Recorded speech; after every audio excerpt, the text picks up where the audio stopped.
Virtual Racing School was developed to provide support to the next generation of sim racers. No matter if you're a rookie or veteran or what car or track you'll be racing, our goal is to provide training every step of the way.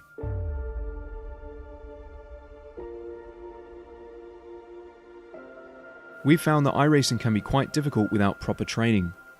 There needed to be a way to prepare for on-track racing. With VRS, you can literally learn from the best sim racers in the world, including 4-time NASCAR iRacing World Champion Ray Alfala. And Ray Alfala is a 4-time champion of the NASCAR Pekin Freeze iRacing Series. 3-time iRacing Grand Prix World Champion Martin Kroenke. Martin Kroenke becomes a 3-time world champion. Rallycross World Champion Mitchell de Jong. Mitchell de Jong is now champion for the iRacing Rallycross World Championship Series. And many other top sim racers. Data packs include everything you need to start learning. Our World Championship coaches create the data packs by setting a hot lap or a series of fast laps for you to compare, analyze, and replicate.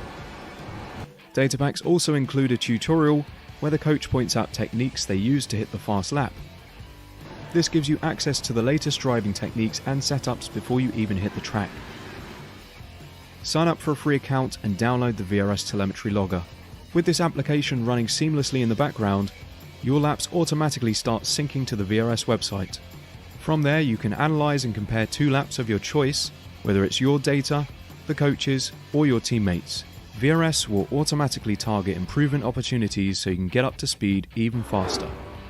VRS also makes it easy for you to request and schedule one-on-one or group coaching sessions. These sessions can range from 30 to 90 minutes, and you can select the car, track, and setup combination of your choice. Visit virtualracingschool.com today to sign up and get started.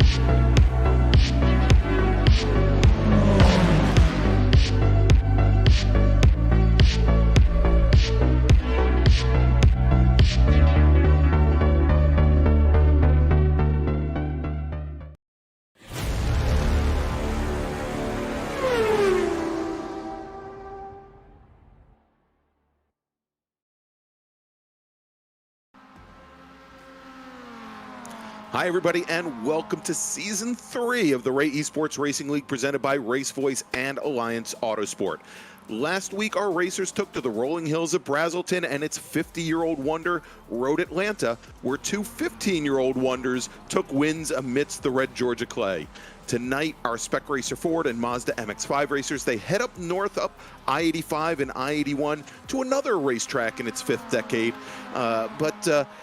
Maybe, you know, where its shoot may not elicit the same fear that Road Atlanta's Turn 12 does, you know, but it can certainly be just as harrowing for the uninitiated. Tonight, we head just west of Washington, D.C. to the house that Bill Scott built, Summit Point Motorsports Park and the Summit Point Circuit.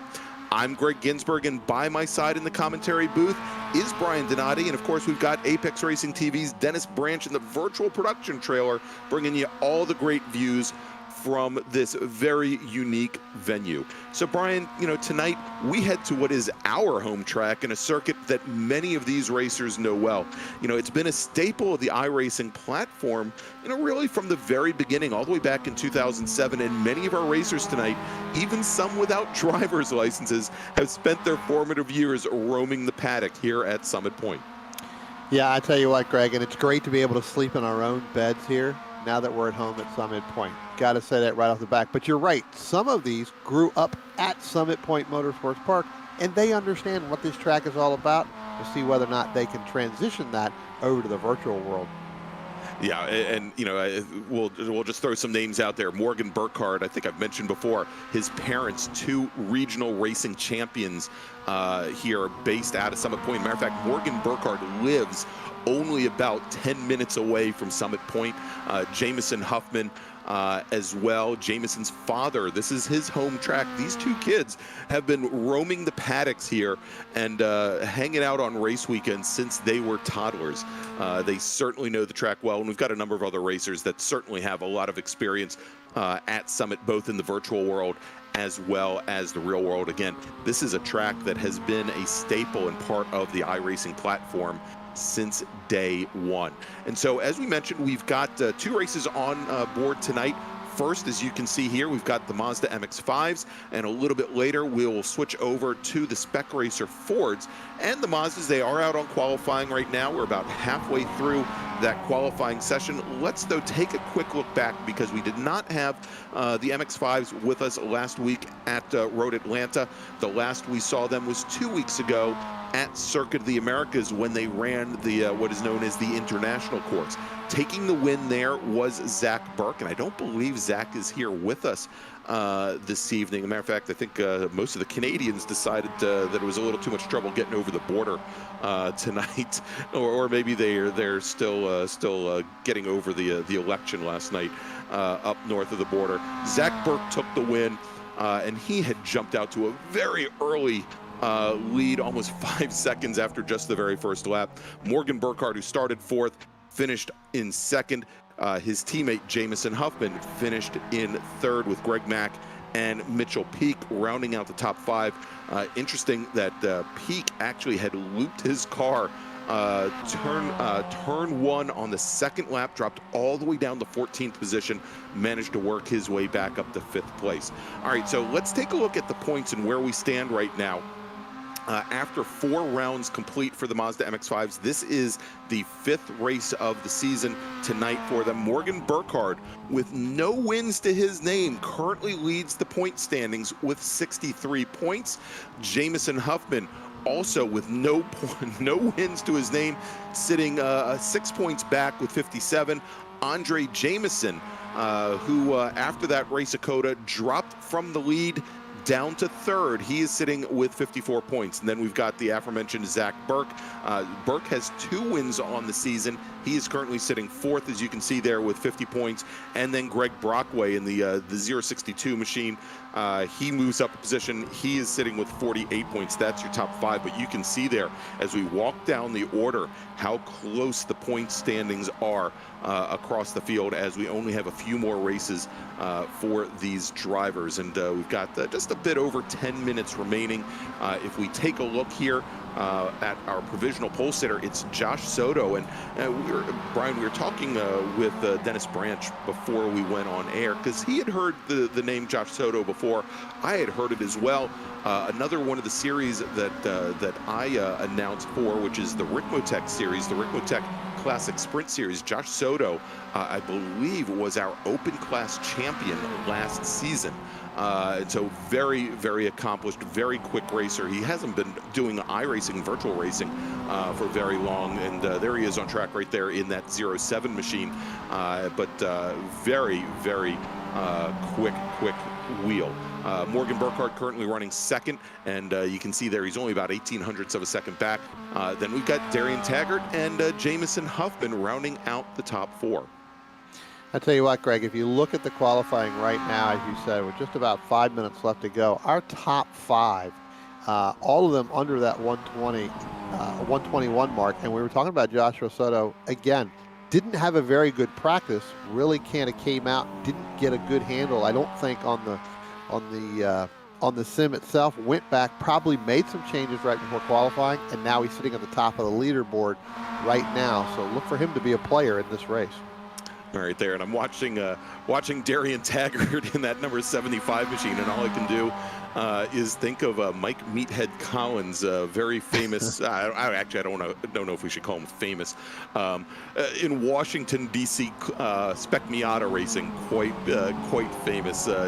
Drove a number 75 machine. So a little flashback there as we take a look right now. We've got. We had Charles Vaccaro in the 221 machine and Kyle Vallejos in the 35 machine there. Looked like working together, making their way up the hill and under the bridge as time is starting to run down here. And as we get ready for this first race here at Summit, and it's been some time since the eSports Racing League has been to Summit Point. I don't know how much time behind the wheel some of our drivers have gotten here, and again, I think the fact that this has been on the platform for such a long time, though, I would expect that a lot of these drivers do have experience here, and although the cars have changed, the tire models have changed. Of course, last season, the MX-5s went from an H-pattern gearbox to a sequential gearbox, so the cars have changed. Summit Point Raceway in real life has changed quite a bit. Brian and I were having a discussion about that also before we went on air. It's been repaved multiple times since it was scanned into the iRacing platform, but what we see here is Summit Point as it existed back in 2007. And so in that regard, especially the drivers that have been on the iRacing platform for an extended period of time, this is, it's comfortable. It's coming home for them. Yeah, I tell you what, Greg, some of the nuances that we see, that you and I have seen, and myself have saw it, kind of up close within the last couple of weeks, they're not going to transition into this from this original scan back in 2007. But I will tell you in this series, for the fans that are out there watching, you're going to notice a lot of drafting here. This track does narrow down in certain spots where you have to be able to get in line. Real case in point, turn 3. You cannot go through there too wide and expect to come out without either having a bump next to each other or somebody really having to give it when they go back down to the chute to get into turn 5. You can lose a lot of time during that, so you've got to get jumping back in line right there at that. As a matter of fact, we were just watching Huffman and Burkhard go through turn 3 down through the chute, which is the fastest corner on the track here. I believe in the MX-5s, they'll probably be pushing a little bit over 100 miles an hour at the apex, maybe a little bit more than that. But then that heavy compression braking down at the base of turn 5, and I think that, Brian, also is going to be one of the other keys. As we know, as old hats around Summit Point, we pretty much know what you have to do with the car coming out of the chute, setting up for turn 5. And I will tell you that as I watch videos of iRacing experts going around Summit Point, they have that line into turn 5 with the MX-5s so completely wrong that, it's great to be able to put in fast qualifying laps coming down on the right-hand side of the track, setting up for turn 5 and taking it as a traditional corner. But I guarantee in race conditions, and actually we saw this, I think, in the last time the eSports Racing League was here on the very last lap, you can stick a car underneath you all day long going down and bringing that car through the chute and moving all the way to driver's right. So we'll definitely be watching that as well, as I think we just saw one car come out of turn 3 heading down the chute and go straight into the wall here. But we'll see who that, I think that might have been Jordy Fike, who has joined us, it looks like. At least I think he has. Yeah, Jordy Fike is here in that 09 machine. We do have now just about 20 seconds left on the clock. Not a lot of time here. But as we stand for the moment, Josh Soto still sitting atop the leaderboard here with provisional pole. Morgan Burkhard, who I do not believe is on the track at the moment. I think he's going to be content with the outside pole, where he is 13 thousandths of a second off of Soto's times. Then we've got Darian Taggart and Jameson Huffman, and we'll be watching here Kyle Vallejos. I was looking back, Brian, and it wasn't the case in the MX-5 race 2 weeks ago, but this is certainly something to think about. As far as the way Vallejos works, is the last couple of races he has made up a number of positions, and I think was actually the hard charger in his last race, so we'll have to watch there. And let's take a look here is Austin Knight. I think he was trying to probably flip that number 700 machine over on its roof, could not get it done. You'll see him on the timing screen there as Mr. Pravda in the number actually 210 machine, currently 9th fastest. That is Austin Knight, who joined us for a couple weeks in the announce booth here when Brian was on vacation. Yeah, last couple guys finishing up their last lap. Looks like Andre Jameson's going to be the last one that's going to finish up. Greg, we'll see if he's able to move up from that 14th starting position where he sits right now as he goes across the stripe here.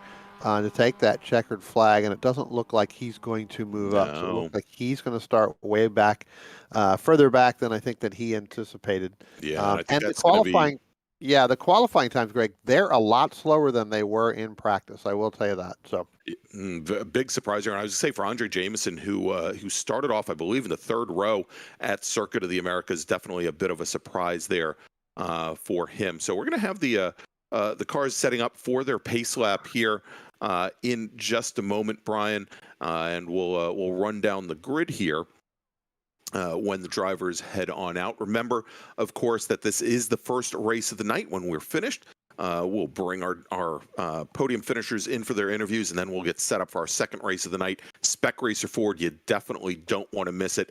As Brian mentioned, this track is known for the draft. I mean, it doesn't have the huge long back straight like Road Atlanta does, but that front straight, 3/4 of a mile long, and the draft is definitely strong here for both the MX-5s and also the Spec Racer Fords. All right, Brian. So we've got the starting grid up here. Why don't you let our viewers know who's starting where? all right, on the pole in the 07, time 1:24.26. That's going to be Joshua Soto. Starting outside of row 1 in the number 2 spot is the number 40 of Morgan Burkhard. Starting third inside of row 2 is going to be the 75 of Darian Taggart. Starting fourth is going to be the 89 of Jameson Huffman. Starting in the 5th position is going to be Kyle Vallejos in the number 35. Starting 6th is going to be Jordy Fike, and he's going to be in the 09. Starting 7th is going to be the 2 of Greg Mack. Starting 8th is going to be the 062 of Greg Brockway. Starting 9th, Mr. Pravada, a.k.a. Austin Knight, in 210. Starting 10th is going to be the 221 of Charles Vaccaro. Starting 11th is going to be the Charles Bailey, and that is going to be in the 63 machine. Starting in 12th, the number 94 of Sean Hayes. Starting 13th is going to be the 222 of Mark Santana. Starting 14th is going to be the number 25 of Andre Jameson. Starting 15th in the number 700 is Joaquin Effinger. And starting last not least in the number 78 in the 16th position is going to be John Casey. All right, so there you go. That is your starting grid, and we'll have to see. It doesn't look like Taggart or Vaccaro actually made the grid, Brian. And so for Taggart, who qualified, I think 3rd, that is a huge surprise there. Maybe he's having some computer issues. We'll have to see if he manages to start the race from the pit lane. And of course, we talked about Andre Jameson starting off what would have been 14th. Looks like he's going to start 12th. You know, he's running 3rd in the points right now. If he wants to keep up with Burkhard and Huffman, he's going to have one heck of a race. All right, so as our drivers, they're on that pace lap, and they're going to be coming around into the carousel, or what we like to call the talent section here at Summit Point for a moment. Let's talk about one of our great sponsors of the eSports Racing League, and they've been with us since the very beginning, and that is RaceVoice. And they take your driving to the next level with a product that provides on-track audible performance alerts with RaceVoice or RaceVoiceSIM for the simulation world. You can hear miles per hour, turn entry and exit speeds, upshift alerts, and other performance metrics all in your ear. They are selected and configured by you. To go faster with the speed of voice. To find out more about them, head on over to racevoice.com. All right, so Brian, we've got the pace car now leading our pole sitter Josh Soto with Morgan Burkhard right beside him. That is going to move Jameson Huffman over to the inside of row number 2 with Kyle Vallejos starting right next to him in that 35 machine. Then we've got Fike, Mack, and then Knight and Brockway as our drivers come onto the front straight. Pardon me, Josh Soto in the number 07 machine. He has the field waiting for the green flag. Nice slow start, and there it is. Green flag is in the air from our starter there, and as they make their way down, heading towards turn 1, it looks like Morgan Burkhard has gotten around Josh Soto. He inches over to the right to try and cover our pole sitter, and his teammate Jameson Huffman coming up the outside as they come through now side by side. Then we've got Vallejos and Fike side by side in the battle for for fourth, as Fike has position now as they come out to set up for turn number 3, but it looks like the 35 of Vallejos gets on by. Then we've got Greg Mack in the number 2 machine with Greg Brockway in the 062. But heading down the hill out of turn 3, coming into that high-speed shoot for the first time, it's Morgan Burkhard with Jameson Huffman. Josh Soto, our pole sitter, sitting in 3rd, Brian. Yeah, I tell you what, as they go through that braking zone there in turn 5, Greg, and we talk about coming through turn 6, this is really where the longest straightaway of this racetrack really starts. You want to get on the throttle, and you want to stay on the throttle all the way until you're able to get back off in turn 10. But Morgan Burkhart, Jameson Huffman, and now Joshua Soto, look for those 3 to stay nose to tail as they come out of turn 9, head up underneath the bridge here, getting ready to make this entrance into turn 10. This is where you're going to be able to get the maximum speed as they head down that long front stretch back down into turn 1. Yeah, and you should be able to see as we're on board right now with Jameson Huffman running in 2nd. He should be able to draft right up to the back of his teammate in the number 40 machine. Soto, you can see only about 2 car lengths back. He's going to pull up beside as well. And now, side by side, we've got the 210 machine of Austin Knight. We've got the 25 of Andre Jameson now up into 10th position, and they are going down into turn 1. Jameson has the inside line going in on Austin Knight. Austin's going to have to take the long way around, but if he can get up side by side with Jameson, he'll have the preferred line going into turn 3. As Brian mentioned, not the fast way through turn 3, not the fast way to go down the hill, but still a prime passing spot here at Summit Point. And it looks like Andre Jameson, he's able to keep ahead of the 210 machine as they come down the hill here, heading down towards the chute, as I see a lot of drivers, all the way drivers right, Brian. Yeah, that is definitely not the preferred line to go through turn 5, as we were talking early on in your opening. Oh, and we have somebody spinning out there going through. Brockway going around. Yep, going through turn 6 into what we call 6A. Again, if you get back on the throttle just ever so slightly, Greg, what ends up happening is the back end of these cars will come around as they start to head up underneath the bridge. Morgan Burkhart, Jameson Huffman, and Joshua Soto, that's your front 3. But now going into 10, we've got side-by-side action with Charles Bailey, and I guess that's going to be the 2 of Greg Mack. So again, Bailey's starting to go side by side there with Greg Mack. Mack is able to get out of turn 10, Greg, just a little bit better than our number 63 machine. Yeah, and he's got position going down into turn 1. Now, when we talked about not wanting to go side by side through 3, probably the one turn here at Summit that you absolutely don't want to have to go side by side with somebody with in a Mazda MX-5 is actually turn 10. Apex speed somewhere a little bit under 90 miles an hour, but leading onto that very long front straight. And if you go through there side by side, it's going to compromise your exit speed. And if a driver is close enough behind you, you're going to open up this huge hole in the wind for them to draft right up by you, and maybe even right on past you. As we now go and take a look at our new leader, this is Jameson Huffman in the number 89 All Sports Racing machine. He's got Morgan Burkhard now sitting right back behind him. Josh Soto, our pole sitter in the 07, not very far behind, but you'll also notice here that Vallejos and Fike, the 35 machine, the 09 machine, very, very close, but not any longer. Coming out of turn 9, Jordy Fike drops a wheel on the exit of turn 8, comes up the hill, car cuts all the way across to the left, probably to the right, and into the wall. Let's take a look at the replay, Brian. Yeah, it looks like he's coming through here again, starts to make that turn, and then you're right, Greg. Looks like he hits the curb, got in there just a little bit too much. That exit out ended up taking him way too far left. He turned in very early there. You saw that he was almost center of the track when he turned in for turn 8. You really, if you have the opportunity, you want to get all the way over driver's right, open that corner up as much as possible. It's an expanding radius corner, but you know, if you get in there early, there's a little bit of a hump in the center of the track, and it's very easy, especially if you make a shift at the wrong time, for the rear end of those Mazdas to step out on you. Yeah, you kind of want to shift into 4th gear just a little bit, either earlier or later going through turn 9. If you shift into the center of turn 9, that is really going to upset the back end of these cars.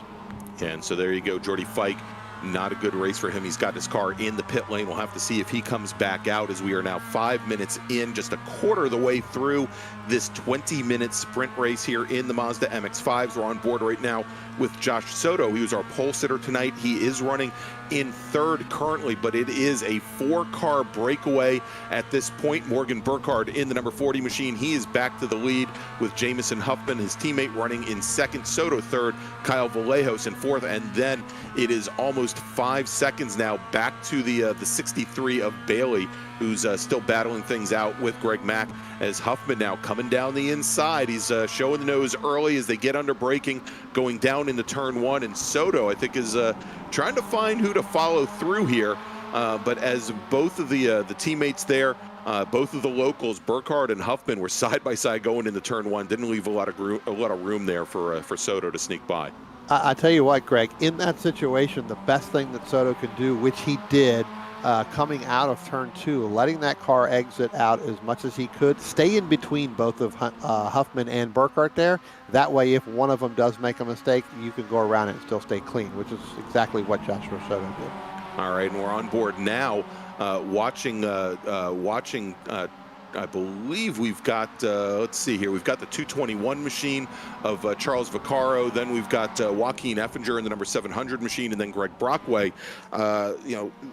It looks like Vaccaro got a real good exit out of turn 3. I will mention that although he was using as much of the pavement as possible, driver's right, he was actually driving a lot longer distance between 2 and 3.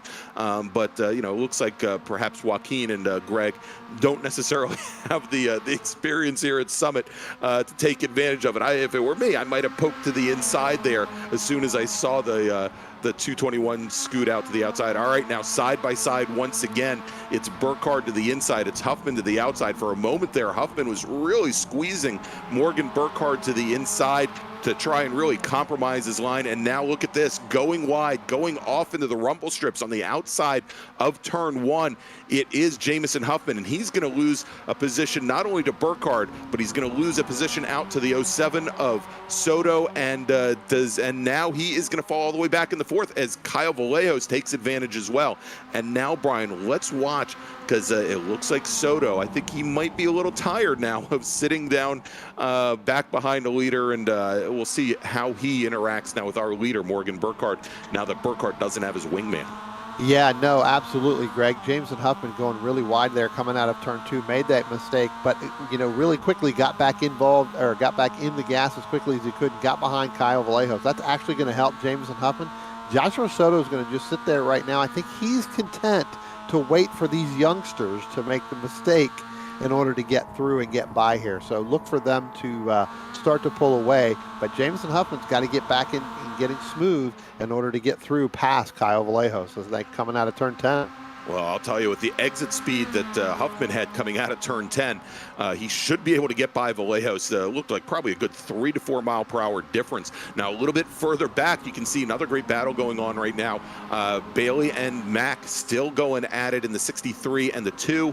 And looks like we've got Sean Hayes in that yellow and black number 94 getting into the dance as well. This is the battle for 5th. And again, we've seen Mack and Bailey going at it from the very beginning, and not all that much further back. You can take a look now. You've got Austin Knight, or Mr. Pravda, there in the 210 machine. We've got Andre Jameson, who's been battling it out with him, and Mark Santana as well, all in a row. And again, Jameson currently sitting 3rd in the points. It's critical that he move up through the field, and he's been sitting back in that 10th or 9th position. He gained a position primarily because Jordy Fike went off earlier in the race, but he needs to find a way around that number 210 machine and maybe get up to the next group if possible.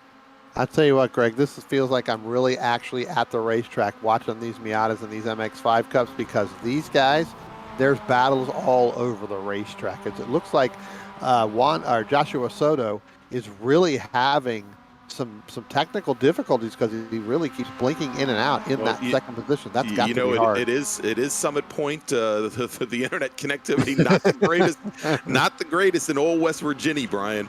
As they go down into turn 1, and we'll see if Soto. You know, I never saw Soto do that at Mid Ohio. Of course, Mid Ohio is a cellular black hole also, but here, and you can see him blinking in and out, and that's got to be a little disconcerting, not only for him but also for Morgan Burkhard, as Burkhard is going to have to try and anticipate where that 07 machine is as they come out of turn 3, start to make their way down the chute. Let's see what Burkhard does if he takes that car, and you'll notice that Burkhard, he keeps the car center of track, even to some extent a little bit to the left to cover the apex going down in there. It's a real short run out of turn 5, actually the slowest corner on the course as you make the run into 6. But again, if you drive all the way down the right-hand side coming out of the chute, you leave the door open and you can lose a position that way. Burkhard, he's seen his parents run here enough times, and he's seen enough video of mine, I think, for that matter, that he should know not to do that as they now come down into turn 10. And both he and Soto have separated themselves out just a little bit from Huffman and Vallejos. We'll have to see if they can use the draft to get back up to our 2 leaders. Yeah, I tell you what, Joshua Soto does look like maybe whatever the connectivity problem he was having seems to have gone away, seems to be back involved now. But you're right, Greg, that part of the racetrack, and as they come down in through turn 1 with Morgan Burkhard having about a half a car length over Joshua Soto, now Jameson Huffman starts to get back in as we drop back just a little bit further with the battle between Mark Santana, Charles Vaccaro, and that's actually Andre Jameson and Austin Knight, along with Mark Santana as they come through turn 1. Again, Austin Knight leading that group right now, just a little bit ever so slightly over Andre Jameson. Yeah, and you saw that in that last sequence there, Santana got a great run out of turn 10. Couldn't do anything with it, though, as they came under braking down into turn 1 as the 25 of Jameson was able to cover. All right, so let's jump over here now, and we're going to jump back to this battle. This is the battle for 5th with Charles Bailey in the 63, Greg Mack in that white and gray number 2 machine, and then Sean Hayes in the yellow number 94. And again, only a couple car lengths that separate them. And wow, look at that as you watch Greg Mack come through turn 8, and you can see the transition that he makes coming out of turn 7, the right hand, and then switching over to the left to come up the hill at turn 8, and it really lifts up the inside of the car. I didn't think that the MX-5s were that stiff, but you can tell he's really throwing the car in there. Now as Soto, he's got a run on Burkhard, and he's got position under braking going into turn 1. Let's see. Oh, and Soto, he takes to the curbing, and that allows right around the outside. Burkhard, he's going to hold on to the position for at least this lap. I think probably one of the first mistakes that we've seen Josh Soto make here this evening. Yeah, just cut that in. And Brian, this might be the second mistake as Soto dropped a wheel on the entrance to turn 3. Under braking, we saw the right rear go off into the grass. He loops the car. He now falls back in the 4th. That allows, that gives Burkhard and now Huffman a little bit of breathing room. Let's take a look at the replay. Yeah, as they start to come up through here into turn 3 again, it wasn't really stable going in. Drops a right wheel off in that grass coming up through the entry into 3. A little bit too soon. Had to just check up just ever so slightly, and when that happens, Greg, as you well know, these cars will break loose, and that's exactly what happened, because you've got to try to get back on the gas in order to not to lose that time. All right, so let's take a look now, and this is really now, as we had the drivers up at the front really check up, this has now brought Soto back to Charles Bailey, as well as Greg Mack and also Sean Hayes as well. So that is now a 4-car battle for 4th position. Bailey did manage to get around Soto, so dropped Soto now after that mistake from 2nd all the way back to 5th, but it's now a 4-car battle for 4th here. And we'll see what happens with how Bailey manages with a little bit of pressure from Soto. Yeah, last time by there, we were talking about it right before he ended up going off there. Soto was just unable to get the car back in line where he needed it to be, and just kind of overdrove turn 3, as now he's on the back end of Bailey. as they come out of turn 3 and up over the hill. They're going to come down the chute. Again, this is the product of what we were talking about, Greg. Charles Bailey looks like he's able to hit that turn 4 and then stay to the driver's left going into turn 5. That's where he's able to make up that ground. Joshua Soto not really wanting to go away from there. They're still going to battle all the way through turn 6, headed up into turn 7 right now by about a half a car length. Yeah, and you saw there where Bailey, he pushed wide coming through 5, couldn't get the car down to the apex, and for a moment there, it looked like Soto might have been able to sneak underneath him, but again, it's such a short run out of 5 going into 6A. Soto just wasn't able to do anything about it here as they go now under braking going into turn 10, and you saw Soto had a great run up the hill, couldn't do anything, didn't want to do anything with it coming into 10. He might have tried to maybe hold back a little bit and get a run out of 10, but with the draft there, you can see he's side by side now with Charles Bailey as they come down into the braking zone, and we're going to see who can brake later and whether or not Bailey can make the corner. You could see there Bailey tried to open things up at the very last minute as Soto stayed all the way driver's left. You know, again, not to say what I would have done, but, you know, if I were Soto, I might have squeezed Bailey maybe just a little bit there. And as they come on through turn 3 now, Bailey still with a pretty good advantage over Soto. It looks like he can counter pretty much everything Soto's thrown at him. Now, if we jump back over to the lead here for a moment, Dennis, if we can go back up, you're going to see now that Morgan Burkhard, and this is really a byproduct, Brian, of that original spin by Soto. Burkhard now with almost a 6 car length lead over Jameson Huffman, who had to check up when Soto went around. But look at this as Kyle Vallejos now all over the back of Jameson Huffman in that battle for the 2nd position. Yeah, with just about 4 minutes left to go, if those two want to catch our leader, Morgan Burkhard, they've got to try to stay in line as much as they can to help that draft come through there. I know Jameson Huffman's that teammate, Morgan Burkhard, wants to get up there and leave Kyle Vallejos in the back, but the best thing that Huffman can hope for is to allow Vallejos to get at least back to his rear bumper. As we've talked about that, Charles Bailey and Joshua Soto, as they go back across the start-finish line headed down into 1. Last time by, you had Bailey on the right and Soto on the left. Now you've got them on opposite ends. Let's see who gets the better run out of turn 2 coming through here against side. And Greg, we talked about this in the opening. This is not really where you want to be side by side. Bailey's going to have to get on the brakes ever so slightly, just a little bit more than what Soto is going to have to do. Soto is actually going to have the preferred line as they head up over the hill and down the chute.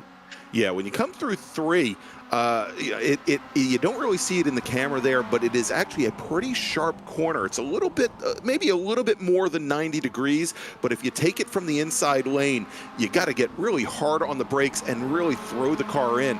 And because of the way the track opens up at the exit of the corner and the curbing gets very wide there, you can do the rim shot around there and carry a lot more speed, which is what we saw Josh Soto do there. He's gotten clear of Charles Bailey now. We'll have to see if he can move up, as we now only have about 2.5 minutes left to go in this 20-minute sprint race. As we jump a little bit further back right now, we're taking a look. We've got Andre Jameson there in that white and green number 25 machine, and he's got Mark Santana and Charles Vaccaro tailing along.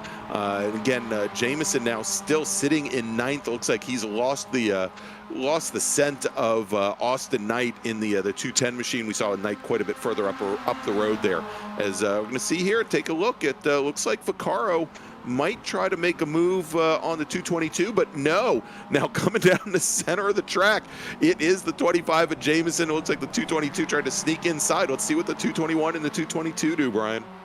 I tell you what, between Mark Santana and Charles Vaccaro, Vaccaro's probably going to have the better line coming through here. He was able to get a lot of speed. It may have had a little bit of contact right there coming out of 2 into the center of the racetrack between 2 and 3.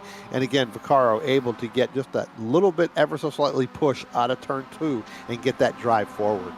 Yeah, it looked like we might have had a little bit of contact there between Mark Santana and Andre Jameson. You can see where Santana kind of checked up a little bit before they went into turn 3. He's going to have a little bit of ground to pick up now. As we jump back, this is the battle for 4th right now. Josh Soto, who was our pole sitter. Oh, and it looks like another driver having some issues with turn 8 tonight. That is Charles Bailey, who just caught the car drivers right before going into the grass, gathers it back up. Greg Mack not able to do anything with it, however, in the number 2 machine. And now as they come come down the front straight, and we should be working now, I believe, the very last lap here at Summit Point for our Mazda MX-5's Morgan Burkhard going down into turn 1 with about a 2.5-second advantage. I was going to say there, that battle for fourth with Soto, Bailey, and Greg Mack. We'll have to keep an eye on Mack and whether or not he can do anything with Bailey there.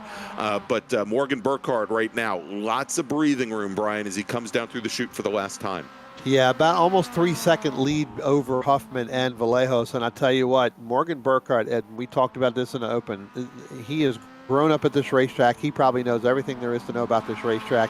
All he's got to keep that and make these turns and hit these apexes, and he should go ahead and pick up that win here. But the battle between Huffman and Vallejos, I think that's going to come down really as it looks like a little further back. They're starting to spread out a little bit more.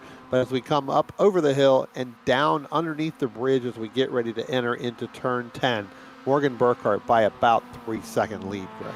All right, yeah, we'll see if Vallejos can do anything with it.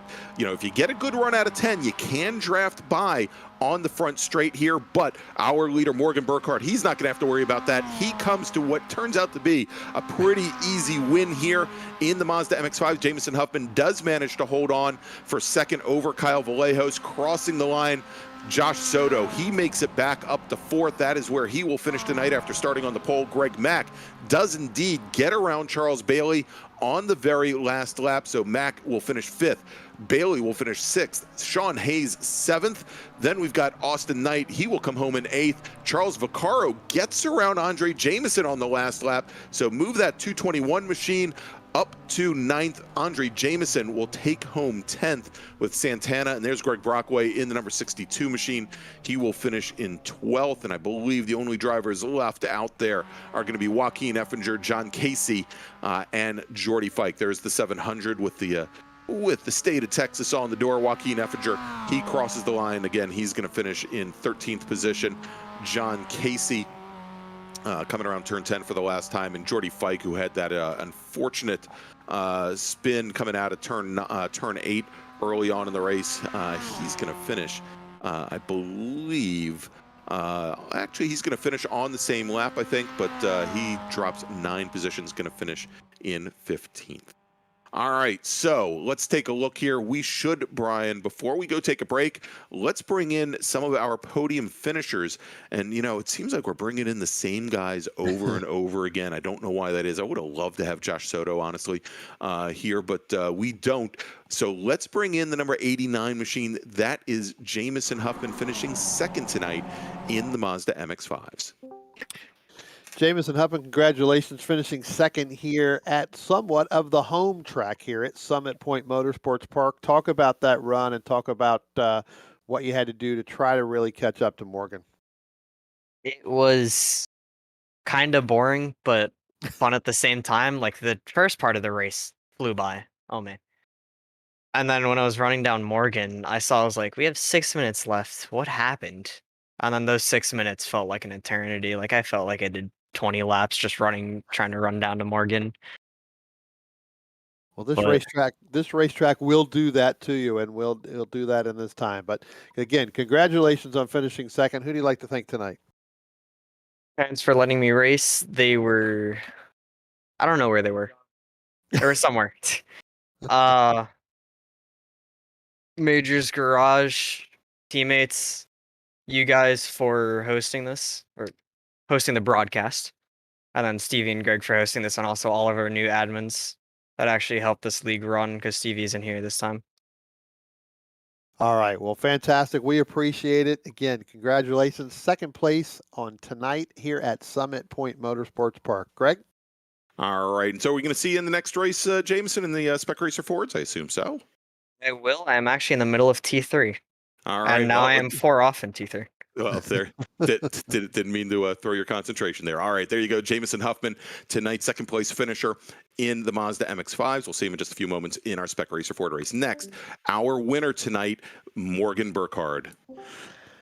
Morgan, congratulations on the win at your home track. Again, I'm surprised you didn't see yourself in the scan as one of those spectators as well as inside the car. You've been around this track. Talk about this race that you had tonight.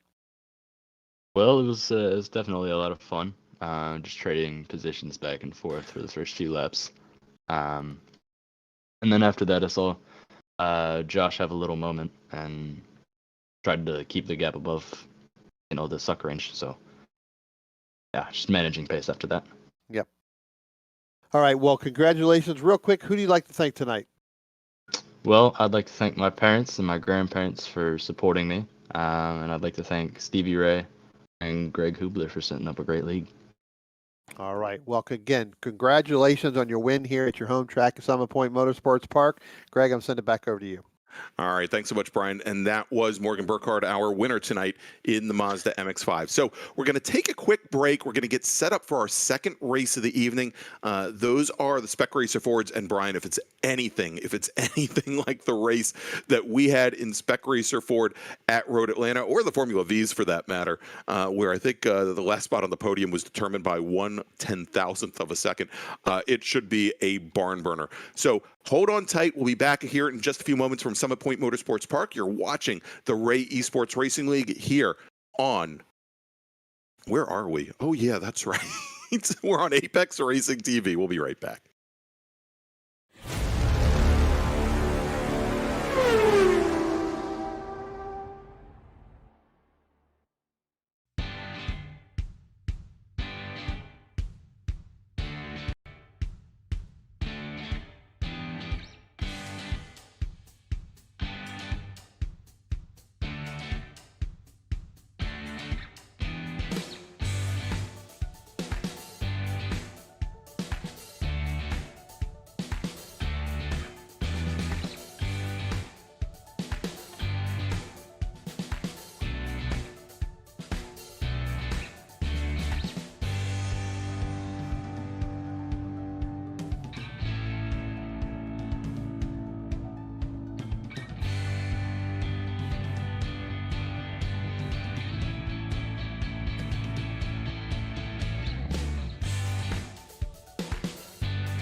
Virtual Racing School was developed to provide support to the next generation of sim racers.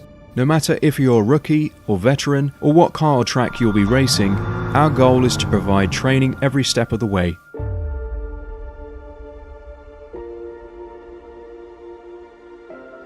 We found that iRacing can be quite difficult without proper training. There needed to be a way to prepare for on-track racing. With VRS, you can literally learn from the best sim racers in the world, including 4-time NASCAR iRacing World Champion Ray Alfalla. And Ray Alfalla is a 4-time champion of the NASCAR Peak Antifreeze iRacing Series. 3-time iRacing Grand Prix World Champion Martin Kroenke. Martin Kroenke becomes a 3-time world champion. Rallycross World Champion Mitchell de Jong. Mitchell de Jong is now champion for the iRacing Rallycross World Championship Series. And many other top sim racers. Data packs include everything you need to start learning. Our World Championship coaches create the data packs by setting a hot lap or a series of fast laps for you to compare, analyze, and replicate. Data packs also include a tutorial where the coach points out techniques they use to hit the fast lap. This gives you access to the latest driving techniques and setups before you even hit the track. Sign up for a free account and download the VRS telemetry logger. With this application running seamlessly in the background, your laps automatically start syncing to the VRS website.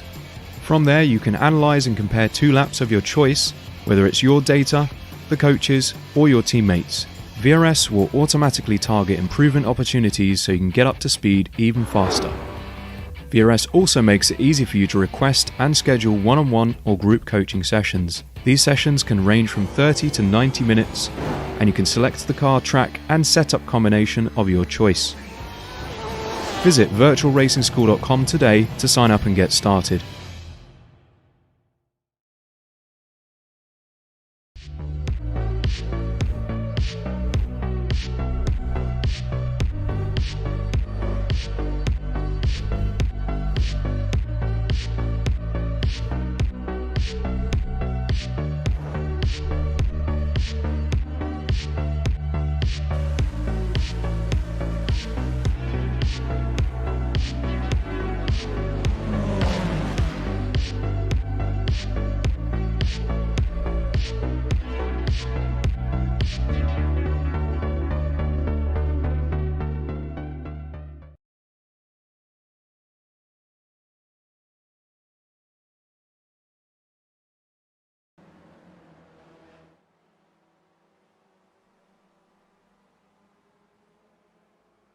All right, and we're back here at all 2 miles, 10 turns of Summit Point Raceway. I'm Greg Ginsburg, along with Brian Donati here on Apex Racing TV. I had a couple minutes to figure out where I was, get my bearings straight. We are on Apex Racing TV here tonight. And first off, a great race that we just saw in the MX-5s. Next up are the Spec Racer Fords, and they are out for qualifying at the moment, about 7 minutes into this 15-minute qualifying session. So we'll check in on their times here in just a moment. And Brian, if you take a look, it's looking awfully cloudy there at Summit for this second race. We'll have to see how that affects things. But let's take a look back. First off, we're going to take a look at our Formula Vs who aren't racing with us tonight, but they put on one heck of a race last week at Michelin Raceway Road Atlanta and you know, what a surprise here. It sounds like a broken record. Jameson Huffman taking the win in the Formula Vs with Caleb Patry and Morgan Burkhard finishing second and third. And I'll tell you, this was a three-horse race going down into turn 10A with so only 3 corners left at Road Atlanta as they all went down into turn 10A. And Morgan Burkhard, he missed a shift coming out of that 10A, 10B complex, and Patry got into him. And it looked like, I watched the replay again tonight as those two drivers, and there's Caleb Patry on course right now, as the two of them were trying to get their cars back underway and roll down the hill. Patry managed to hold on to take the second step on the podium. Burkhard finished just back behind, only about 2/10 back. And I'll tell you, Charles Vaccaro, he made up about 15 seconds in the course of almost 3 corners. He was only 2/10 off of those two drivers at the very end of the race. He finished in 4th. So let's take a look at the points now. After 5 races, 5 rounds complete in Formula V, Jameson Huffman currently sitting atop of the leaderboard, and as you can see, they're pretty substantial lead at 117 points. He has 2 wins on the season, 2 wins out of 5. Morgan Burkhard with a win. He is sitting second right now in the points with 86. Greg Mack, 77 points, sits for third. No changes in last week's race. Caleb Patry, who is out here tonight, again finished second to last week. He currently sits 4th in the points. He actually moved up 3 positions last week. He's sitting back with 68 points, but only a single point back from him is Mike Taylor. And then you can see where things get really tight just back behind them. We've got a 2-car tie, a 2-driver tie for 6th with Justin Huffman, that's Jameson's father, and Joaquin Effinger. And then only a couple points back from there, we've got Charles Vaccaro and Jordy Fike, and John Casey not all that far off as well. So let's now take a look at the Spec Racer Fords and see where they stand now. Also after 5 rounds. No, last week, again, another barn burner at Michelin Raceway. Taking the win, surprise, Morgan Burkhard. And the margin of victory, 0.13 of a second over Paul Slavonic. Slavonic joining us for the first time in a long time last week, and I don't believe he's out here with us this evening, but he finished second. And then Jameson Huffman, a 1/4 of a second back, finished in 3rd. Big story there, Caleb Patry, who he started 3rd He got together on the very first lap with Morgan Burkhard. So it was the second race of the night where those two drivers got together, and they got together over at 10B. Second race in a row, they got together at 10B, and Patry went around. He ended up finishing all the way back in 13th position, while Burkhard went to the win. All right, so let's take a look at the points in Spec Racer Ford. Also, after 5 rounds, this is going to be the 6th round, and I believe this is the final race of the season for the Spec Racer Fords before we get to the runoffs. Jameson Huffman sitting atop the leaderboard there with 96 points. Again, pretty substantial margin over Morgan Burkhard, who's at 74, but only 2 points back from there is Greg Mack with 72, and then you can see it tightens up once again. Caleb Patry, and I'm sure having that as Patry has won 2 races so far this season. That finished last week, I'm sure, is one he wants to forget. Patry sitting with 61 points with Jordy Fike with 60. Fike dropped 3 positions in the championship after last week, as did Wanchi Lin, who is now tied with Charles Vaccaro for 6th. And you can see there then Paul Sylvanek, based on his finish last week, did incredibly well. He moves up to 8th, and then Justin Huffman and John Casey rounding out the top 10. All right, so we've got just about 3 minutes remaining here in qualifying, Brian. And Jameson Huffman, your provisional pole sitter at the moment. Look at this margin, 3/1000ths of a second over Caleb Patry here, and Morgan Burkhard about 3/10 off of those 2 drivers, with Mark Santana and Jordy Fike currently running 4th and 5th. But before we get too much more into the Spec Racer Fords, Brian, I wanted to talk quickly about a little get-together that you and I are going to be at next Tuesday. And if you are going to be at Indianapolis Motor Speedway for the Sports Car Club of America's National Championship runoffs, we are going to be having an eSports meet and greet. It is going to be sponsored and hosted by Alliance Autosport, and even if you're just watching our racing here, you don't have to be a racer, but if you're interested in esports and iRacing, come out and see us. It's going to be at Indianapolis Motor Speedway in the paddock at the Alliance Autosport paddock, which is S13 through 15. It's going to be next Wednesday night from 6 to 8 p.m. And so come on out, see Brian and I, see Stevie Ray, who is the Ray behind Ray Esports Racing. He's going to be out here, out at the party, and of course meet all the great folks from our great sponsor, Alliance Autosport, as well. All right, so Brian, here is we've got about 2 minutes remaining. Let's take a look and see where things stand. I tell you what, leading the top of the leaderboard right now is that 89 of Jameson Huffman with that 119.04. And you're right, Greg, between him and Caleb Patry, not even really a hundredth of. So I don't even think you can blink that comes down to transponder placement, my friend. Yeah, exactly. That is, where is that transponder placed? Sitting third right now, Morgan Burkhard, but again, only 3/10 off. Again, we talked about this early on. The draft is going to be huge regarding these race cars and these Spec Racer Fords. You're going to see it. One of the things, Greg, that I did want to touch on here as we start to watch this, as we start to finish up our qualifying, you'll notice some of these cars, when they hit the apexes and they hit that curbing, it's unlike the MX-5. This will throw that car sideways and get you offline very, very quickly. You've got to be able to hold the wheel and be able to hit your entry, your apex, and your exits in order to make a quick lap here at some point. Yeah, and there's some curbing that will certainly there as we watch the 21 machine. That is Austin Knight going off over turn 5. There are some curbs that are more dangerous for the Spec Racer Fords than others. Coming down through the chute, again, the highest speed corner at Summit Point, it's turn 4. It's a downhill right-hander. Very, very high curbing there, raised up.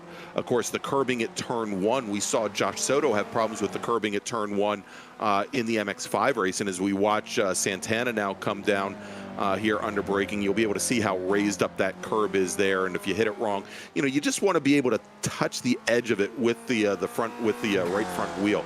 but it can definitely cause problems there. The other curbing that can be problematic is going into the carousel, going into turn 6A, where the curbing there raises up considerably as well. As we follow the 45 machine here, and we see him turning into 6A right there. Right there, the curbing raises up quite a bit. It's not often that you will see somebody come all the way down there or get squeezed there that early, but again, that is another one of those curbs where it can be problematic. And obviously, and we saw this a lot in the Spec Miata race, or in the MX-5 race there, you have to be very careful on how you approach turn 8. If you turn in early, you start to head up the hill, the track opens up there, but it can certainly send you off. There's not a lot of grip on the outside. If you turn in early there and you come out too far down the curbing towards the bottom of the hill, you'll end up going right off to the grass. Yep, nope, absolutely. The other tricky point here, Greg, as we watch the two here of that is going to be Ryan Carter headed up out of turn 3 and down through the turn 4. Unlike our MX-5 Cup race we had with these Spec Racer 4s, if you're side by side, that is like a huge parachute. The people that are behind you have such momentum coming up through turns 3 if they happen to go in side by side up through 3 and up over the hill. It's going to cause havoc. All right, so as the checkers flag is out on qualifying, we'll have the drivers getting up on the grid. And I just got a note from Stevie Ray, and he says he's got big news about the Hot Lap Sim Challenge for Wednesday night's party next week at the Alliance Autosport paddock, the Ray eSports meet and greet. So as he put a whole bunch of dollar signs there, so it sounds like there might be a nice little prize package. So again, if you are at Indianapolis Motor Speedway for the SCCA National Championship runoffs, come on by to the Alliance Autosport paddock. That's S13 through 15, Wednesday night, 29th of September, and we'll mention that again before we go off air this evening here, as we have the drivers here. And here's a big change. Caleb Patry jumping to the front of the field there, and we're gonna go and we're gonna run down the starting grid here. Brian, let me I'll take it here for you as we have the drivers starting to grid up behind that Porsche pace car. Your pole sitter with a margin of 47 thousandths of a second over the outside pole sitter, it's Caleb Patry. Jameson Huffman is going to start right next to him in the number 89 machine outside of the front row. Row number 2, Morgan Burkhard. He is only 55 thousandths off the pole, sitting in 3rd position inside of row number 2, with Mark Santana in the 222 machine lining up in 4th. Row number 3, Jordy Fike in the 09 machine in his Team eSport Racer entry, trying to look for a little redemption after that that little bobble in the MX-5 race. He's going to start 5th with Charles Vaccaro in the 221 entry, starting right next to him in 6th. Then we've got not Pushitaya Pravda, but Austin Knight in the number 21 machine. He's going to start 7th. That's the inside of row number 4, with Ryan Carter in the number 2 entry, starting right beside him. Row number 5, Greg Mack, another one of our Team eSport Racer entries, in the number 5 machine, with John Casey starting next to him on the outside of that row. Then we've got Joaquin Effinger. He's going to be starting 11th with Carl Burke right beside him. That's the 700 and the 45 cars. Then row number 7, Brendan Horn. Great to see Brendan coming out and joining us here tonight in the number 11 Team eSport Racer entry, with Edgar Sancinelli in the Frito Sport machine, the number 257. He's going to start on the outside of row number 7. All right, so they're coming down, and looks like just making their way down into turn 1. So we've got the field now, a slightly smaller field than we saw for the MX-5s, but they're out on the pace lap right now. So let's talk a little bit about our great host for Wednesday night's party, and that is Alliance Autosport, a brand new sponsor with us here this year for the Ray eSports Racing League. Alliance Autosport, based out of Columbus, Ohio, has found success both at the club and professional levels, garnering multiple championships, including 7 SCCA National Championships, 3 SCCA Pro Racing Championships, and also a USF 2000 National Class Championship. Alliance Autosport's team members are dedicated, hardworking, and they know what it takes to win. Not only are they SCCA Enterprises Great Lakes Division customer service representative for both Spec Racer Ford 3 as well as Formula Enterprises 2, but the team's services include arrive and drive packages for those cars as well as Trans Am 2 cars spanning customer car prep, trackside support, transportation, storage, part sales, data analysis, hospitality, as well as driver coaching and development. To join Alliance Autosport on the winning track, check them out at allianceautosport.com. All right, Brian. So here we go. We've got the field now making their way through, as we call the talent section here behind the pace car. Pace car is doing a pretty good job of keeping the field in line. I don't know if he's up to the levels of Graham Taylor, our local hot shoe behind the pace car at Summit Point, but certainly a much nicer vehicle. As you can see there, the lights are out on the pace car. We should be going green this time by, and we'll have to see if Caleb Patry can hold the point over Jameson Huffman as they make their way down into turn 10. The pace car is now on the pit lane, and Caleb Patry has the field as they round turn 10, come onto that 3/4 of a mile front straight here at Summit Point Raceway. 2 miles, 10 turns, waiting for the green flag. Patry accelerates just a little bit, and here we go. Green flag is in the air and jumping to the outside very quickly there. It looked like Charles Vaccaro jumped there for a moment here, but Patry, he's holding ground, going down the inside. He's got Morgan Burkhard locked right to his gearbox with Jameson Huffman to the outside as they go under braking now into turn 1 for the very first time. Patry, he takes the point with Huffman sliding in right ahead of his teammate Morgan Burkhard. Then right behind them, we've got Mark Santana, who's gotten around Jordy Fike, Vaccaro, and then now side by side going into turn 3. Huffman had gotten up right alongside Patry, dropped back behind. He's going to live to fight another day there, as it looks like a couple cars might have gone a little wide coming out of 3, taken to the grass there, but now going through the chute side by side, it's the number 2 of Ryan Carter. He was right beside Charles Vaccaro. Carter goes off into the grass, driver's right. He's going to fall all the way to the back of the field in that black and white number 2 machine, and he just now gets back underway, Brian. But, it looked like a strong run there, but, the one place I never want to be at Summit is on the outside going through the chute, because all you see is tire wall and grass. Yeah, not a particular place you want to be. As our leaders start to head down through coming out of turn 10, it is give Caleb Patry over Jameson Huffman, and about another half a second back is Morgan Burkhard. Look for Morgan Burkhard and Jameson Huffman to basically pull out, and here we go. Just as I got ready to say that, it is Jameson Huffman going a little bit past Caleb Patry going into turn 1. Again, still side by side, probably up to the door.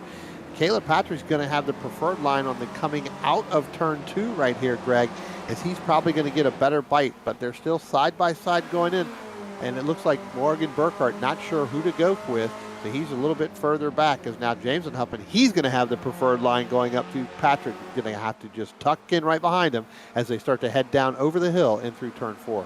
All right, so we've got already now on lap number 2 a 3-car breakaway at the front. It's Jameson Huffman, Caleb Patry, and Morgan Burkhard. And again, these are the drivers that we saw in Spec Racer Ford as well as Formula V just a week ago at Michelin Raceway Road Atlanta, and they did the exact same thing, almost immediately broke away from the rest of the field. But a great battle going on here a little bit further back with Mark Santana, Jordy Fike, Charles Vaccaro as we jump on board right now, and we take a look. We've got the number 11 machine of Brennan Horan in the Team eSport Racer entry with Joaquin Effinger just ahead, and they are currently sitting 9th and 10th. They both made up a couple of positions there.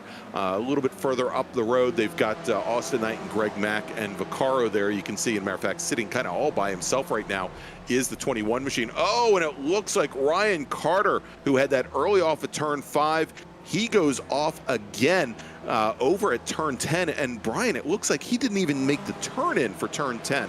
Let's see if we can take a look at that.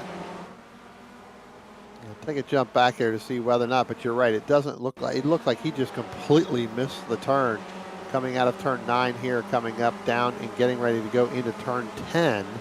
Underneath the bridge right there. Again, started to, yeah, it looks like he got his left side tires right there on the grass. And then once you get into that, there's just no way you're going to make that turn. Yeah, you're just a missile at that point, and he just went straight ahead there. Might have missed the braking point as well, but that is unfortunate for Carter now. He's had 2 offs in just the first 3 laps as we are back with our leaders right now. Caleb Patry in the number 198 machine, that black and white machine. He's opened up a little bit of a gap back to Jameson Huffman and Huffman's teammate Morgan Burkhard here as they come underneath the bridge, coming down under braking into turn 10. And now if Huffman and Burkhard work together, they should be able to draft back up to the 198. You can see already Patry moving all the way over driver's right back to the left, trying to break the draft. And you know, with the long straightaway here at Summit, it's definitely difficult to do that, Brian. Yeah, it almost becomes a snake version race to go on, as we talked about. That lead, as you just talked, Caleb Patry coming out of turn 10, that lead's never safe coming out of Patry by about now over Huffman and Burkhard. As we take a little bit further back here, that looks like that's going to be Brendan Huron, and then that may be the 221 there of Charles Vaccaro, which Huron's going to get a front of Vaccaro as they come out of turn 2 and into the chute down through turns 4 and head down into turn 5. We'll see whether or not Vaccaro is able to cut in just ever so slightly a little bit more. That's actually going to be Greg Mack that he's actually going underneath, so my apologies there. Yeah, a little bit further back behind them, we've got Austin Knight in the 21 machine, and then Brennan Horan. We could see them, and there they are as they're coming now in through, making their way through the carousel, heading over towards turn 8, getting on that curbing there. You know, and that's another little change there. That curbing at turn 8 in real life right now is dead flat, and you can it really gives you a couple extra feet there going into turn 8, but a little bit more of a rise to it in 2007 Summit Point land. Here as we're on board now with the backward view of Jameson Huffman looking at Morgan Burkhard as they come down. It looks like Caleb Patry just turned the fastest lap of the race, and here's where you see what the draft can do. Patry turning in a 1:18.93. That's about a 1/10 of a second faster than Jameson Huffman. Morgan Burkhard, who is trailing behind Huffman, a slight bit faster, actually about 7/700ths of a second, so slotting time-wise right between the two. All right, as they come down through turn 3 here, and we're going to see how they do setting up under braking. And there you go, Patry coming all the way driver's right. And you saw there for a minute, Brian, and we're going to have to keep watching this. Huffman came down center of the track, maybe even just a driver's left. Wasn't quite close enough as they got under braking there, but that's what you want to do if you're going to affect the pass at turn 5, and it can be done. It certainly can be done. You just have to be a little bit closer there, but he had the positioning to do it. Yeah, and you can see where Huffman had to get on the brakes just a little bit harder than he needed to, as we have another car that's going off. That's going to be Carl Burke. That is going to be coming through turn 5 into turn 6. But it looks like he's able to gather that back. That's going to allow the 78 John probably to come back in behind there. But as I was talking about with Huffman and Patry, he got a little bit harder on the brakes, and that ended up opening up the gap to allow Patry to pull away a little bit further as they start to head down into turn 1, Greg. All right, and here is the battle now for 4th. We've got Mark Santana in the 222 machine. Oh, and it looks like Morgan Burkhard has gone off going into turn 1, and it looks like there might have been another car that went off. Saw a lot of tire smoke back behind him as well, but that is going to drop Morgan Burkhard now almost 4 seconds back. Let's take a look at the replay, Brian. Yeah, it looks like he may have gotten on the brakes just a little bit too hard, locked him up going in, and then had nowhere to go, so had to just get completely out of it. Oh yeah, just completely missed it getting on the brakes there. So yeah, you saw all the white smoke, the brake lock up there, and the closing speed that he had to his teammate Jameson Huffman there, and just took the car straight off and didn't lose a position. He's still running 3rd, and he's still got a pretty good margin back to Jordy Fike. But it also looks like we may have back behind them. Another driver there is I think I think we had Austin Knight in the 21 machine might have lost a little bit of ground that lap as well. We saw a little bit more tire smoke in the air after Burkhard had gotten back underway, and I think that might have been Austin Knight. As we take a look now at the battle between that number 21 machine and Charles Vaccaro in the blue and red at number 221, as Vaccaro comes out of turn 10, goes down the inside, and I think he's already clear. He could move back over, and there you go. He moves back over to cover and takes over the position to move Vaccaro now up into 6th. And you'll notice just up the road from them, well, actually, before we break away, take a look there as Austin Knight tries to return the favor coming through turn 1 as Vaccaro pushed wide going through turn 1 and went the long way around, but it doesn't look like Knight was able to do anything about it, and now he's going to have to settle in and settle for 7th. But I was going to say Greg Mack just ahead of that battle now, kind of sitting by himself there in the number 5 machine. He's already made up 4 positions since the start of this race. A good run for him so far as he's trying to make up ground now on Jordy Fike just ahead and up the road. Yeah, it looks like he's going to actually start reeling in Jordy Fike. Last time by, he ran a 1:19.69 to Jordy Fike's 1:20.23. So Jordy Fike may be either trying to take care of some tires or Greg Mack's just getting that much faster and making a smoother line. As we drop back a little bit further back with the battle between Edgar Sancinelli and Joaquin Effinger. Actually, that's going to be Edgar Sancinelli and Mark Santana as they start to come up underneath the bridge here and head down through turn 10. Again, Mark Santana is able to get around Sancinelli going through the turn 7 and turn 8 as they start to head down towards the start-finish line. And Sancinelli getting a good run out of turn 10, Greg. We've talked about this pretty much all race. If you can get a great run out of turn 10, you can draft right down all the way through turn 1. Yeah, and and I think a lot of this, you saw there where Sancinelli, he could have certainly moved over drivers left to try and cover, but if you don't have wides, if you don't have triple screens, you don't have VR, a little bit hard to judge where that car might be beside you, and you leave a little bit of ground, a little bit of space there just to be safe. But Sancinelli, he is now already made up 5 positions, having started 14th. He's up to 9th now. Mark Santana seems to be marching the other way. He's back in 10th. He started in 4th. He started on the outside of row number 2. And now, just as I say that, there is Edgar Sancinelli. He puts the car off at turn 5, and Mark Santana gets back around him. So would you call that the announcer's curse? Yeah, I think that's just a product of driving in too hot there going through turn 5. Again, these, again, in the sim a little bit, the track really doesn't throw you to the left as much as it does in real life. So again, they're trying to fight the car back to try to get through the center, which is really not the optimum line you want to take through here. As we check back with our leaders of Caleb Patry and Jameson Huffman as they come out of turn 2 and head up into turn 3. Patry now, Greg, starting to open up by about 0.7 of a second over Jameson Huffman. Yeah, so Huffman, he may be in the tail edge of the draft there, but you can see Patry a little bit more smooth. There are a couple of places here as I'm watching them go around the track, and again, this is the advantage of with all the laps upon laps that both Brian and I have driven and raced at Summit Point. There are some places where you can see where Patry might be making longer runs between corners than perhaps he has to, but I think what's happening is we're seeing where Patry is just much more smooth with his throttle and with his steering inputs than Jameson Huffman. Huffman throwing that car around just a little bit more. And, even though these cars, are turning a good 4 seconds a lap faster or so around Summit Point than the MX-5s, they are still to some extent momentum cars.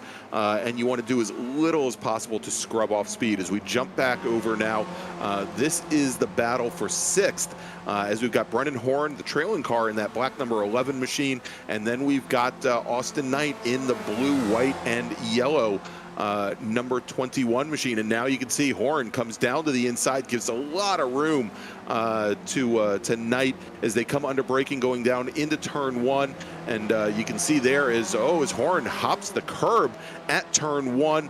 Knight runs wide again. Both of these drivers giving each other a wide berth here. You don't want them coming together. But Horn now, he's got the turn opened up, and he's able, you can see there how much more speed you can carry around from the outside, and even staying to the outside and almost going around the rim of the corner, versus if you're trapped to the inside and have to go from that inner lane. Yeah, I tell you what, I thought Austin Knight was going to try to do that crossover move there coming out of turn 1, headed up in through turn 2. But it does look like that Brendan Horn was able to hold on to that gas pedal just a little bit longer, gave him that drive off that he needed there coming out of turn 2, and then that propelled him up into turn 3 to keep that outside line going. All right, here as we jump back over, and it looks like this is the battle right now. We've got Charles Vaccaro in that 221 machine, right ahead of him, Mark Santana, and you can see they're coming up on, I believe, on Austin Knight as well. But a great little battle there going on. Edgar Santinelli is the trailing car, but right now Vaccaro, who has also lost positions, he's sitting in 9th. He started 6th. He's trying to get back around Mark Santana as they come down the front straight here. Is he going to poke to the inside? Doesn't look like he's going to do it just yet. He's going to follow. Oh, and a little bit of brake smoke there. A little bit late on the brakes. A little bit of lockup as they come into turn 1. And let's see what Vaccaro can do from the outside. You saw there as he lost a little bit of ground as they're now coming up on the number. I believe that is the 222 machine just ahead of Santana. Now, actually, that's probably going to be the number 2 of Ryan Carter there. Carter. So that's Ryan. That's that's right. Carter, who is a lap down lap right down. now. That's right. Is trying to do it, and he tries to get a little bit out of Santana's way, but as he got in the braking zone, got a little bit loose there. He's going to go ahead and run him. What that's going to do, Greg, is that's actually going to bring Santinelli and Vaccaro back in, as now Santinelli gets a great run out of turn 5 through turn 6. As now they're going to go side by side through 7. Vaccaro has to give up that position. They come up out of turn 9 and up over the hill, Greg. I tell you what, Santinelli got a great run out of 5, which sets you up through 6 and through 7. Yeah, and you saw what he did right there as you come through that little rise. You come through 6B, and there's the little rise at turn 7 as you go from the long sweeping right-hander of 6A and 6B, switching over to the left-hander. You can stick the car right underneath there. The car will definitely stick, and Santinelli was able to come through. Great job of those two drivers working together as they're doing it once again, coming down into turn 1 as the 221 machine once again gets onto the curbing, unsettles the car. This is exactly what you were talking about pre-race, Brian, how some of the curbing here is going to upset these Spec Racer Fords much more than we saw in the MX-5s. Yeah, it does. It will upset the car where you can, and now we get 4 off there for, it looks like Charles Vaccaro, so he's going to drop back just a little bit further back from Edgar Santinelli, but Santinelli's going to end up running up on the back gearbox here of Mark Santana. Mark Santana having a lot of problems getting past the 2 of Ryan Carter late in this race. All right, and here's a battle that we pick up once again. We saw a couple of laps ago, Brendan Horn, the lead car of this battle here. Brendan Horn currently sitting in 6th with Austin Knight in 7th, but no more as Austin Knight gets by Horn going into turn 10, but again slows the speed down as they come down the front straight, and they sneak by. Good thing the track is 3 cars wide as we have a driver that was coming out of the pits. I think that was Joaquin Effinger in the number 700 machine, and now side by side going into 1. We've got Horn to the inside. He takes to the curbing once again. He gets by Austin Knight, and let's see if Horn holds the car over kind of center of track to hold off Knight. Doesn't look like he's going to have to, as they're going to go in line going into turn 3. Great little exchange there from those two drivers. Yeah, it does look like that Austin Knight got a great run out of turn 10 to try to help get that lead or get that momentum over Brendan Horn, but then Brendan Horn was able to get it back by, take that draft down through turns 1 and get the drive off for turns 2. As we look at him here now going through turns 5 and 6, they start to pull away a little bit more. It does look like Brendan Horn's got the better of the 2 vehicles going through this this thing. As we jump back, we'll jump back to that in a minute, but as we go through our leaders there, Jameson Huffman getting 2 wheels off coming out of turn 10. That's going to allow Caleb Patry to go just a little bit more, about a half a second lead now as where it was just a moment ago, Greg. Yeah, a matter of fact, on that last lap, Huffman had pulled within about a quarter of a second, about a car length and a half, 2 car lengths. And then, as you mentioned, he had issues there with turn 10, drops back a little bit further now, about a half a second back. Still can stay within the draft here. Again, if he runs and keeps his inputs kind of smooth, he could possibly stay up with Patry. But to the point here, Patry, oh yeah, and you can see a late lunge to the inside for Huffman. Car pushes wide coming out of turn 5.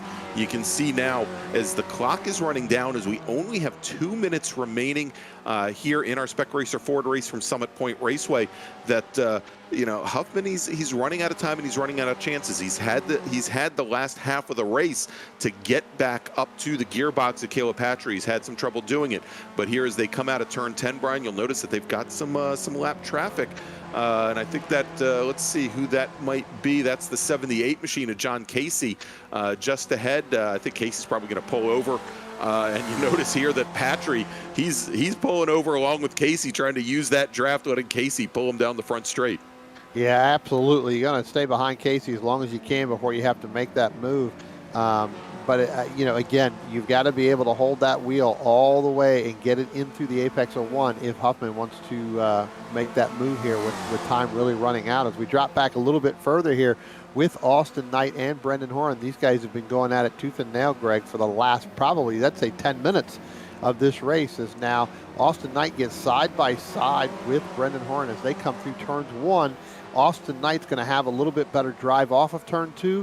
We'll have to see whether or not it's going to be Brendan Horan, if he's going to stick it in there going into turn 3, knowing time is running out. Yeah, and I think he is. Now, Horan had gotten a little bit wide coming out of turns 1 and 2, got into the rumble strips there on the outside and, went the long way. Probably had to drive the car about another 15 feet more than Austin Knight, but they are still side by side as they come through the chute, going down under braking in the 5. Horan over braking, I think, a little bit there. Kind of gives deference to Austin Knight. I don't think he needed to do it. He was in position to make the pass there, could not get it done.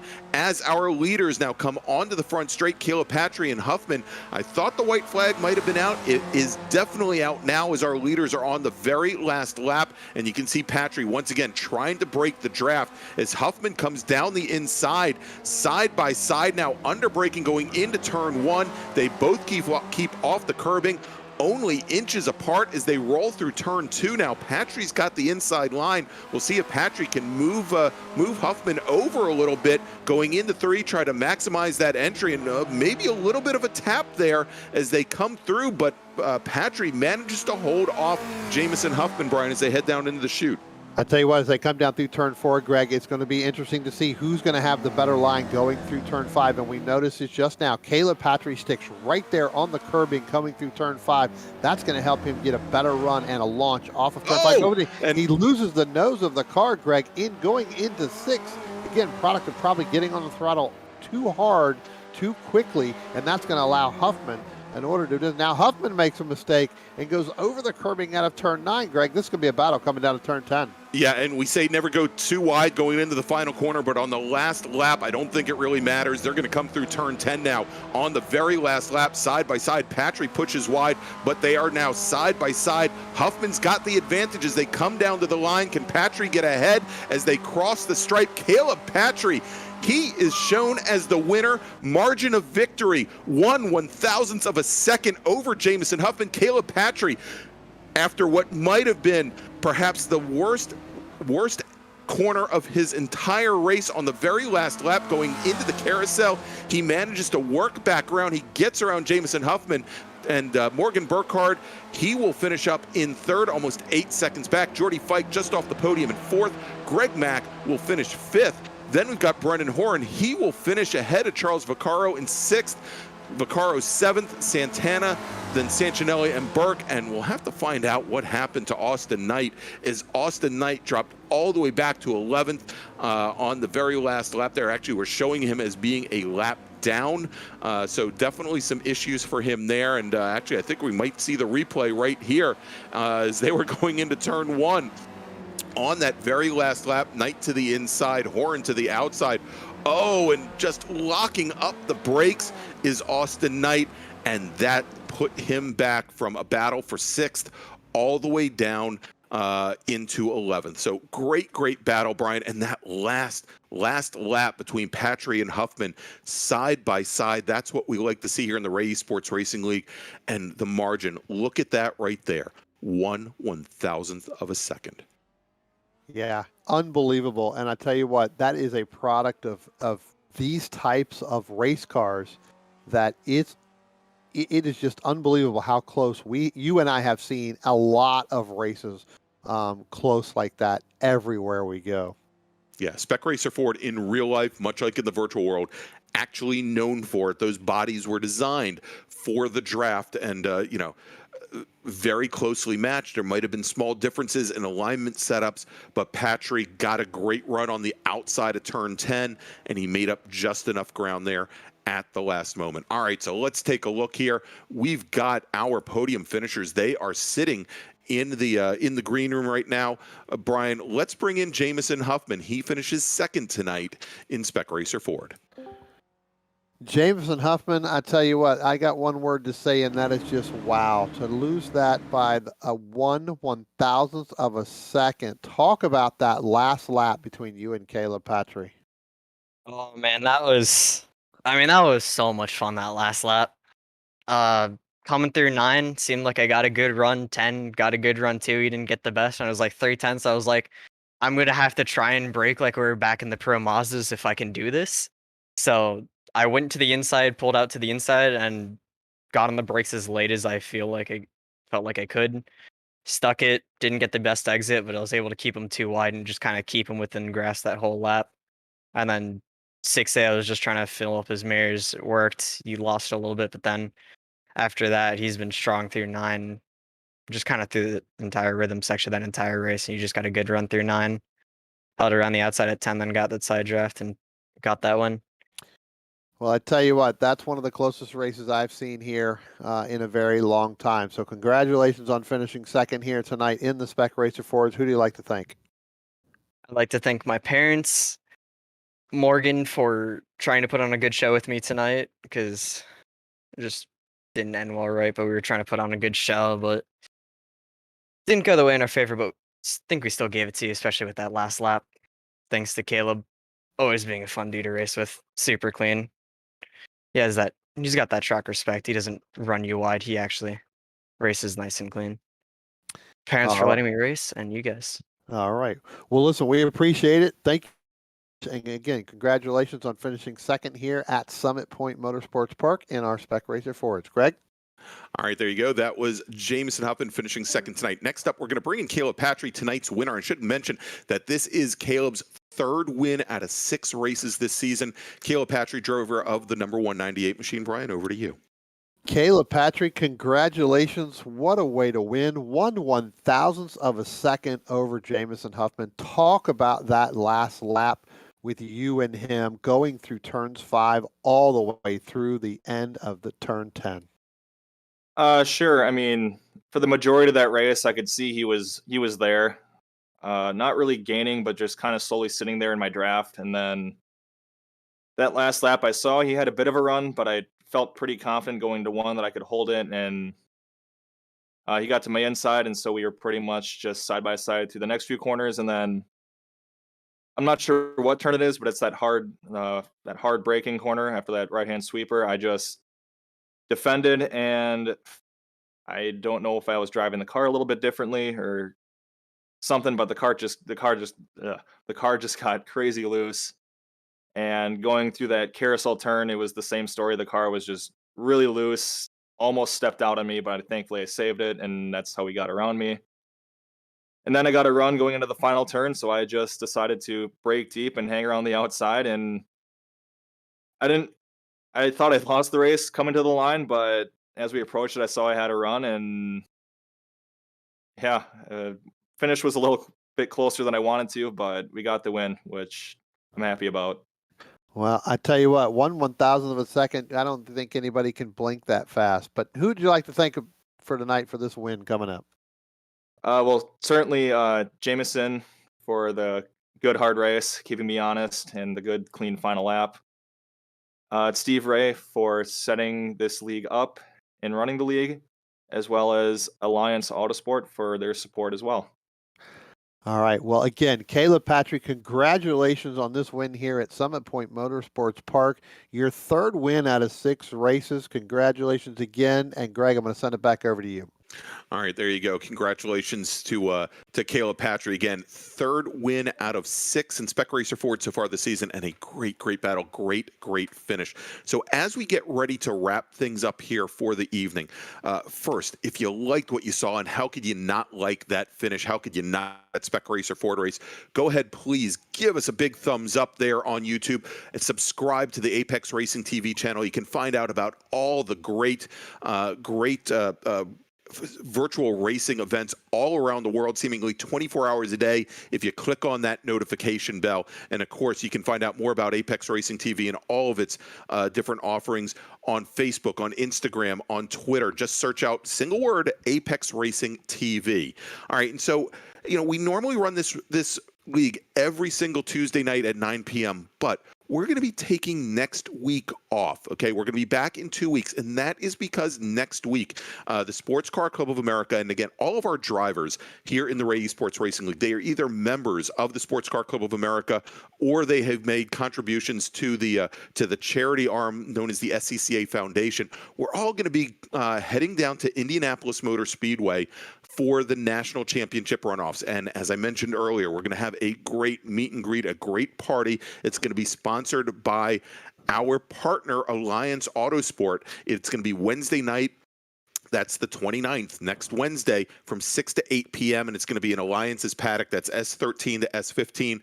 Brian and I are certainly going to be there. You don't have to necessarily be a racer in the Ray Esports Racing League. If you like esports, if you like iRacing, you want to find out about it, come and join us. And Steve Ray has just, he's kind of holding things close to the vest, but he's told us that there's going to be some virtual racing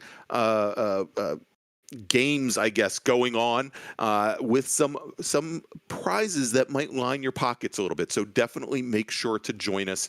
That is next Wednesday from 6 to 8 p.m. We can't wait to see you. So we're going to pick things up again in 2 weeks. 2 weeks from tonight. That is Tuesday night, October 5th, where our Formula V racers, they're going to return. Our Mazda MX-5 racers, they're going to race. That is going to be at Sonoma Raceway. That was, as always, a real fun track. Passing is kind of at a premium there, but it always promotes good racing. So for Brian Donati, for Dennis Branch, I'm Greg Ginsburg. Join us in Indy next week, and join us back here for the Ray Esports Racing League in 2 weeks, October 5th. We'll see you then.